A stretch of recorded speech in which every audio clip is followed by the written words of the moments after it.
Welcome to Love to Travel with Wave. Today we're actually in the park early, and it's a new beginning, a new week.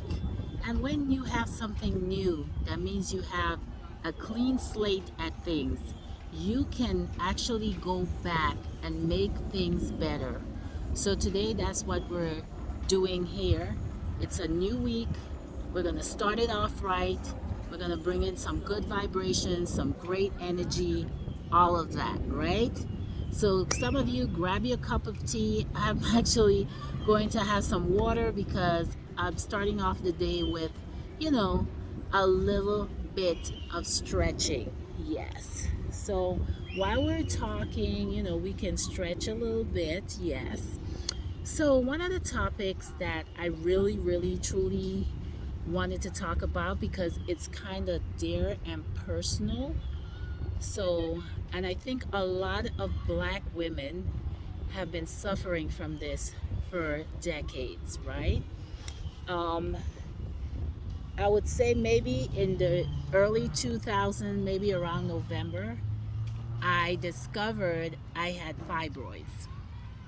So, a lot of us can relate, I'm sure. If you have a story to tell, please drop a comment. Yes, I would love to hear your story, of course. So fibroids was like, it was one of those things that was a part of my journey. Um, you know, I actually in 1999 went to a doctor and he was like, "Oh, okay, you're fine. It's just normal, normal bleeding." And I was like, "No, this is not normal bleeding." And then finally, I went to a physician at Memorial um, Hospital in Hollywood here in Florida. He was a young doctor and he had a wealth of information about fibroids and how it affects black women in our community. And it was so funny that I did a pap smear that day and I was just bleeding all over. And he said, "No, I have to admit you, in a couple weeks you need to have surgery." But one of the things that was stopping me is my hemoglobin. My blood count was so low. I would have to have a blood transfusion, which I really didn't want to because at that time people were getting blood transfusions. There were so many, complications, things, diseases that you could have gotten from someone's blood. So I decided, I wanted to build my own blood.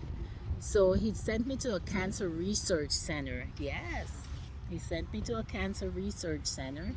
And what happened is um, I started taking Procrit, which helped me develop my blood count. And also, I was taking Floridex, which is a natural supplement. It's a liquid natural supplement for iron.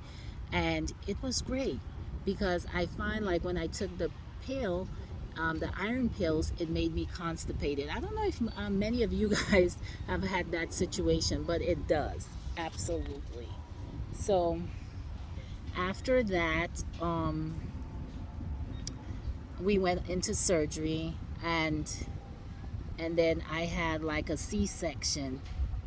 I can tell you, I stayed out of work for like 3 months. And even though it was healed, and one thing I had to tell you about my surgeon, you could never tell that I had a C-section. Okay? That's how good he was. So maybe it took me about 2 years to heal because even though you have, the scar looks good, everything looks great on everything on you externally, but internally they have actually torn into your muscle tissues. So then you would see, I don't know if most women do have C-sections, but if someone slapped you in your stomach or maybe, like, and stuff like that, you would not feel it. You would have these little sensations where the cut was and all that. So what I had to do is I had to build back my abs, my cores. That's what I had to do. 2 years, man, that fibroids hit me again. So then Iman, the model from Africa, there was a method because I think she was sick and tired of black women being butchered and all that stuff, you know. So she worked with the doctors because she herself suffered from fibroids, and they came up with this method. I forgot the name of the method, but it's where they going and they actually use a rubber band and they tie your fallopian tubes so that the blood does not feed the fibroids. Honey, that only worked for 2 years. Okay? 2 years. After 2 years, man, let me tell you, I had to go back and have another surgery. I was like, no, I can't have it. And the reason why I did the first two surgeries, because I was young.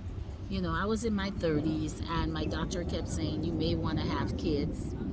And also during those two surgeries, I lost one fallopian tube.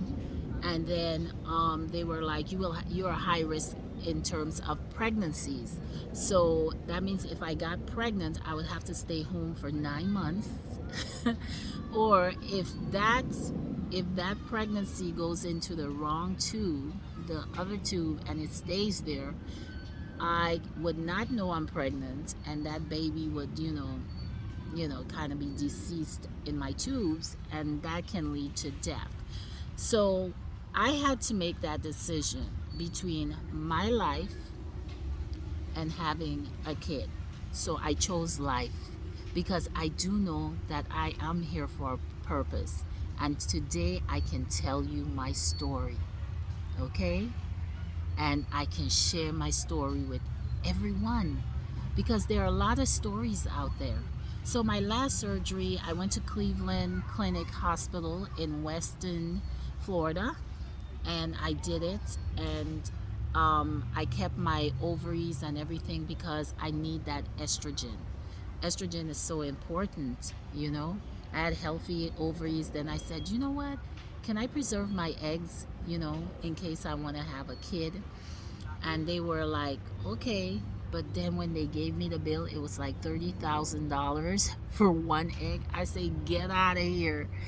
So I was like, no. At that time, my budget was like maybe between 5,000 to 10,000, but 30,000 was a little bit expensive for me for one egg.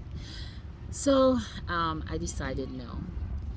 The only thing I can say, they did some small incisions, which is like, so they go in and, they do the laser thing and pull out your uterus and all that stuff. So that went pretty okay. The only side effect is that for the first 2 years, I actually had to, what would you say? I actually had cramps because they tore into my muscle tissues. So then that created cramps. But right now, because I'm exercising, you guys see me going to boot camp and I'm exercising, it has strengthened my cores. So I don't get these muscle spasms like I used to. Like one time I was on Spirit Airlines traveling. Thank God there were some black physicians, one female, one male, and I got this muscle spasm, and she kind of like, helped me through it. My mom was panicking and everything. But look at me, I'm fine. So this is why I tell people, you got to take care of yourself. Listen to your body and make the right decisions, the right medical decisions, whether you're going through herbal medicine or you're going to go through, just regular traditional medicine, or working with both, to get the perfect results you need so you can continue with your life. All right. So guys, thank you so much for supporting Love to Travel with Wave. We are monetized. We do have membership. Go on over there. We have one level for now. We're still working on the other levels, but I want you to be a part of this family. So go on over, join our membership. Even though you don't join our membership, there are other ways you can actually support us here at Love to Travel with Wave, okay? You have super chats. You can leave us a great love note, which is a comment. You can share our lives. You can share our vlogs, our videos, and you can send us much, much love because we're all about love here. Sharing is caring. We don't care about being not on the spotlight, but we just want to know that our supporters are being supported as well, and we are appreciative. Okay, thank you so much for allowing me to come here on Love to Travel with Wave each and every day, you know, to tell my story.